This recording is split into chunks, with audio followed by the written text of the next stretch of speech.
So like, for example, right now we're going through the desert because our friend is looking for answers into her past, and she wants to understand like why she's harmful to the planet. Like, the story is really... it's not a complicated story, but there's a lot going on. And you have to pay extra attention to it. Oops. Get ready. I'm taking you down. Didn't mean for that to happen.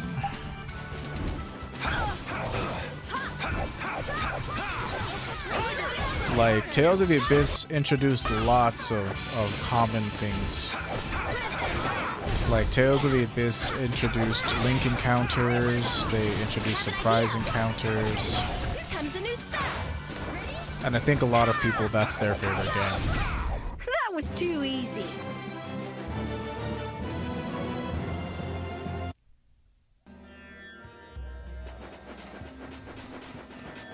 Let's see. I do want to make sure I collect all the items in the desert though, because there is a weapon for Yuri that gives him the fire skills. Let me see. From the short research I made, I also feel the most attracted to either Tales of Fantasia, because I like old SNES sprites, to be honest, or Tales of the Abyss. Yes, both are great games. I recommend both of them. I plan on finishing Tales of the Abyss sometime soon on my channel. But I haven't played any Tales games yet. It's just from looking at videos. It's not the same as playing. Yes, for sure. I 100% recommend to play the games. Tales of Fantasia is great. You might have to find that one on ROM, on a Super Nintendo ROM. If not, you can find it on Game Boy Advance. But I think that the Super Nintendo version is is superior. And Tales of the Abyss, I recommend the PlayStation 2 version of it, if you can get it. If not, I think they also released it on Nintendo 3DS. But both are really good games, and Tales of Fantasia is lots of fun too. Although the combat system is not like this at all. So it depends on what you play first. Oh, you're very welcome. Thank you for asking your questions. I'm always happy to answer questions about this game. But yes, depending on what you play first, if you play Tales of Fantasia first and then you play Tales of the Abyss, it's going to be really different in terms of combat, because they really changed the combat. Starting in Tales of Symphonia is when the combat gets really fun. But story-wise, Tales of Fantasia is really good.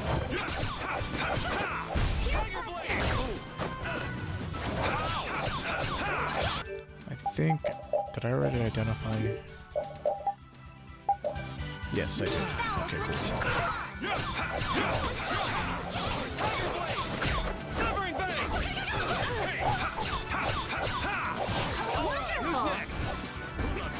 Yes, if you continue to stay around and watch my channel or follow my channel, I will show all the games eventually from the Tales series. I'm just going through this one right now because it barely came out last month on PC. But I'm going to do regular playthrough of this one, and I'm going to do New Game Plus, which adds a whole lot of different things. So, if you're interested, I hope you stay around, because it should be a good time. Oh, goodness. From behind?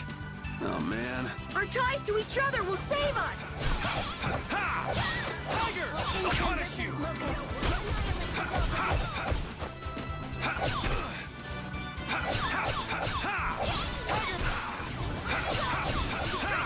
See, right now, I'm just exploring the desert because there are some items that I want to get here. Like, there's a really valuable sword for me to find out here.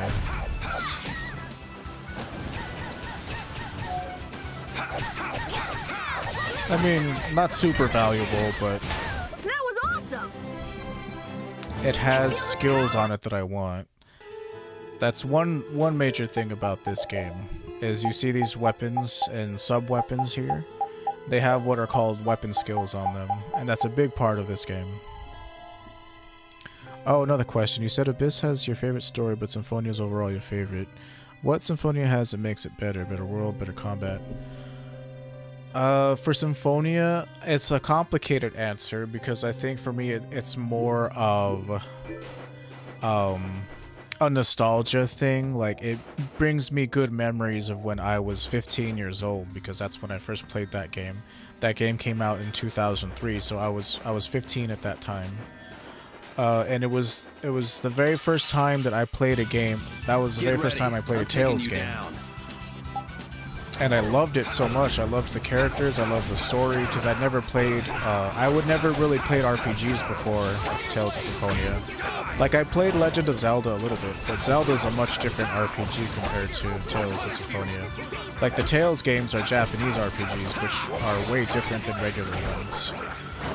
And so, I think for me, it just holds a special place in my heart, which is why I put it at #1. But the combat is not as good as Tales of the Abyss or Tales of Vesperia.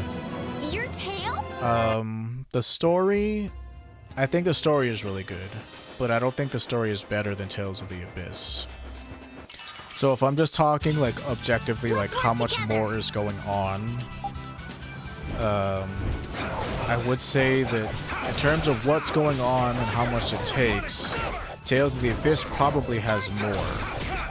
But Tales of Symphonia, like, I just love all the characters. I love the twists in the story. Let me see. I got introduced to Lloyd because someone added him in a fan-made Super Smash Bros. Clone. Oh, that's funny. Lloyd, yes, Lloyd is from that game. And Lloyd is a good main character. He's, like, not smart. That's one of his quirks, is that he's kind of a dummy. Like, he's not good at school, and he doesn't understand big words, but he has a pure heart. So that's what his allure is. That's what makes him an interesting person. But Tales of Symphonia is the game that he's from, and I think that he's a really good character. He's not a super complex character, but he's a good character. That's probably why. I want to say I'm probably more attached to all of the characters from Tales of Symphonia, whereas in Tales of the Abyss, I'm more attached to a couple of characters, not all of them. I want to say the characters are better in Tales of Symphonia.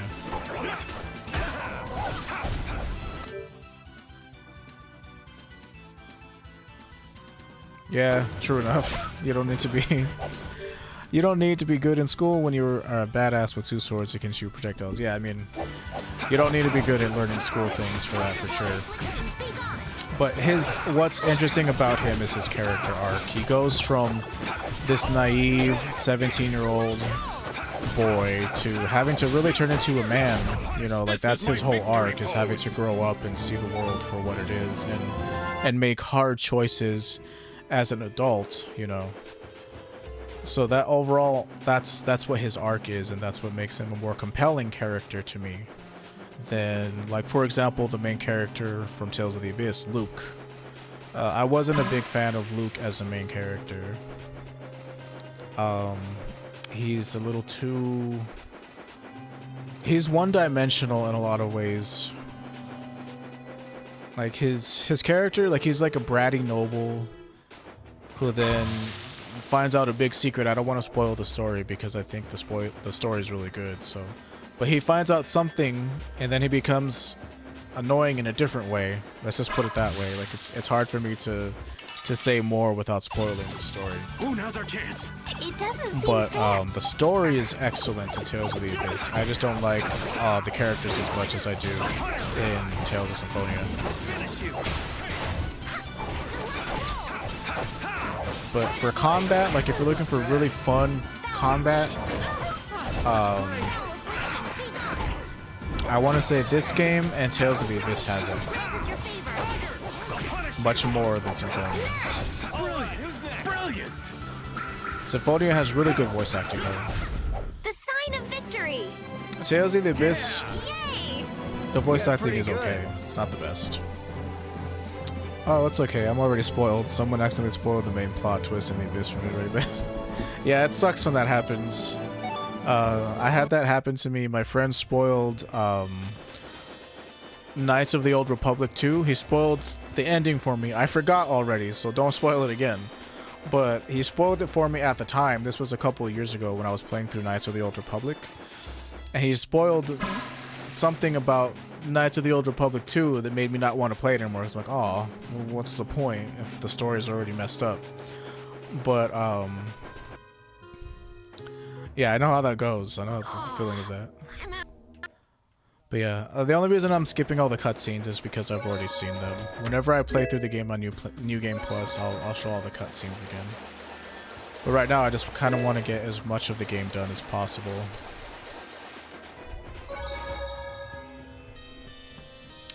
Let's see, it happens in this way. I talked about some game, and then the streamer said, oh, that plot twist sounds a lot like what happens to the